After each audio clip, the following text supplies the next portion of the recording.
Kathy Towers has been 30 years in business, 30 years as a therapist. She also runs away days for stressed sole traders to step back from their work and reflect on their relationship with what they do.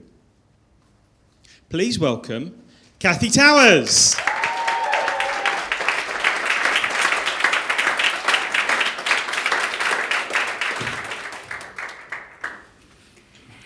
I have with me a silver thimble. My mum had this with her when she was about my age, and she decided that she wanted to pursue a dream. She went along to a business training day, and there she met a young man. You'll do, Richard.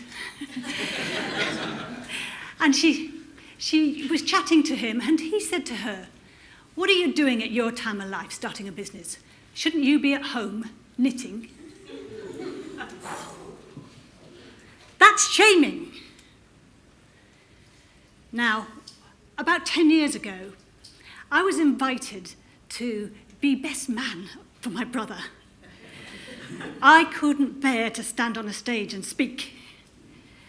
Neither could I bear to let my brother down, so I beavered away over my stories about his slug collection, and I think I gave him a decent speech. My brother gave me an insight. See, my mum brought me up to be very considerate of other people. So it's no surprise that I became a nurse and then a psychotherapist. And I do love my work. I love meeting not just the person who comes through the door, but also the parts of themselves that they unpack in the room. Then I see them go forward to better things. It's a precious privilege. However, standing in front of that wedding party, I was unpacking a part of me. The listener was being listened to, and I liked it.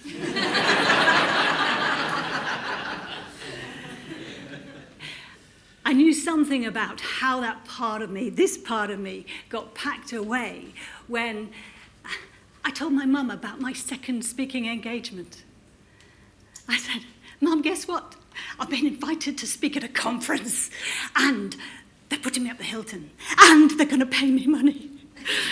Not a lot as it turned out, but hey-ho. My mum's response to me was, "Big head."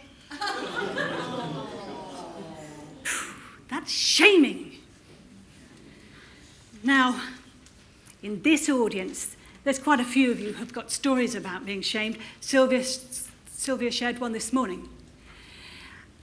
Therapy is not just about dealing with our history and the shaming. It's also about encouraging and creating a pathway for our unexpressed, unknown potential, and teasing it forward into our lives, business and home.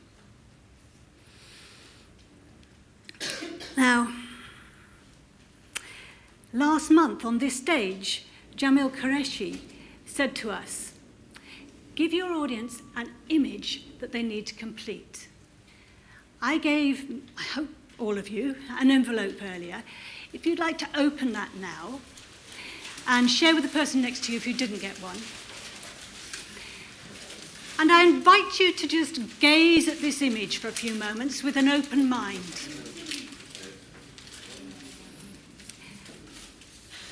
And I'd ask you to take the first answer that comes when you ask yourself this question. If this image represents some part of my unexpressed potential, what might it be? And it doesn't have to make sense.